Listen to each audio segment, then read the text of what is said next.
రేవంత్ సర్కార్పై మాజీ మంత్రి హరీష్ రావు విరుచుకుపడ్డారు. గోదావరి జలాలను తరలించుకుపోయేందుకు ఏపీ ప్రయత్నిస్తున్నా రేవంత్ ప్రభుత్వం పట్టించుకోవటం లేదంటూ మండిపడ్డారు. సీఎం రేవంత్ మౌనం వెనుక కారణమేంటని ప్రశ్నించారు. కాంగ్రెస్ సర్కారుకు బాధ్యత లేదా అంటూ నిలదీశారు.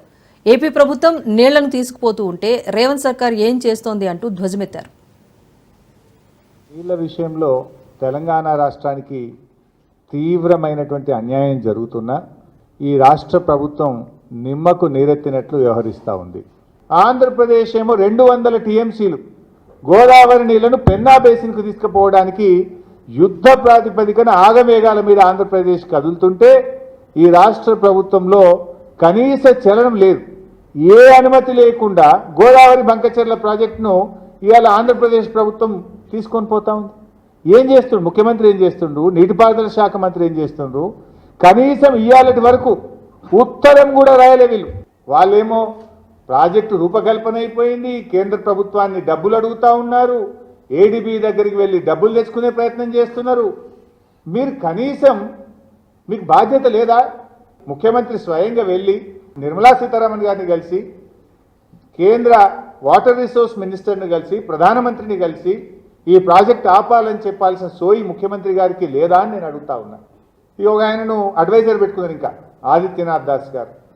మరి అడ్వైజర్లు ఏం చేస్తున్నట్టు? మరి ఎటువంటి వాళ్ళని అడ్వైజర్ తెచ్చుకున్నారంటే వీళ్ళు, ఆయన అక్రమంగా ఆంధ్రప్రదేశ్ కడుతున్న రాయలసీమ లిఫ్ట్ ఇరిగేషన్ ప్రాజెక్టు మీద ఆంధ్రప్రదేశ్ తరఫున ట్రిబ్యునల్ ముందు తప్పుడు వాదనలు వినిపిస్తే, సుప్రీంకోర్టు ముందు తప్పుడు వాదనలు వినిపిస్తే కోర్టు 3 నెలల జైలు శిక్ష వేసింది నాకు. ఈ భారతదేశంలో ఒక చీఫ్ సెక్రటరీకి 3 నెలల జైలు శిక్ష ఎవరికైనా పడ్డదంటే ఒక ఆదిత్యనాథ్ దాస్కి పడ్డది. తెలంగాణ ప్రయోజనాలకు భంగం కలిగించి గండి కొట్టిన మనిషే దొరికిందా? ఇక మీకు దేశంలో ఈ నీటిపారుదల శాఖకు అడ్వైజర్గా పెట్టుకోవడానికి మనిషే లేడా? మొదటి సంవత్సరంలో 6,50,000 ఎకరాలకు నీళ్లు ఇస్తా అని అసెంబ్లీలో గంభీరమైన ఉపన్యాసం చేసింది. 6,50,000 కాదు 65,000 ఎకరాల కన్నా ఇచ్చిండేమో. ఇస్తే ఎక్కడ ఇచ్చిండో చెప్పమని చెప్పండి. ఉత్తమ్ కుమార్ రెడ్డి గారు నిజాయితీగా కాన్సన్ట్రేట్ చేసి మీరు ఈ పొరుగు రాష్ట్రాలు చేస్తున్నటువంటి కుట్రలను తిప్పికొట్టండి, రాష్ట్ర ప్రయోజనాలు కాపాడండి. గా పాలమూరు రంగారెడ్డి ప్రాజెక్టు మొన్న గన్ని నీళ్లు సముద్రంలో కలిసినాయి. ఎన్ని నింపుకుందాం? ఇవాళ మహబూబ్ నగర్ జిల్లాకు ఎంత లాభం అవుతుండే?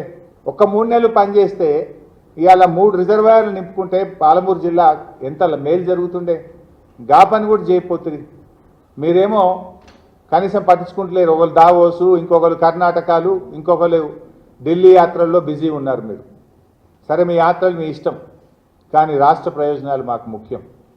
చిల్లర మళ్ళీ మాట్లాడు, చిల్లర రాజకీయాలు మానేసి రాష్ట్ర ప్రయోజనాలు కాపాడే ప్రయత్నం చేయండి.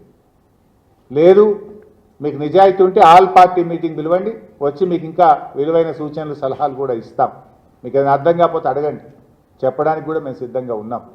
రాజకీయాల కంటే రాష్ట్ర ప్రయోజనాలు ముఖ్యం. మన రాష్ట్రానికి హక్కుగా రావాల్సిన నీటి వాటాలు మనకు ముఖ్యం. ఆ నీళ్లు సాధించుకోవడం కోసం, అక్రమ ప్రాజెక్టులను అడ్డుకోవడం కోసం ప్రభుత్వం వెంటనే కళ్ళు తెరిచి యుద్ధ ప్రాతిపదికన చర్యలు తీసుకోవాలని మేము కోరుతున్నాం.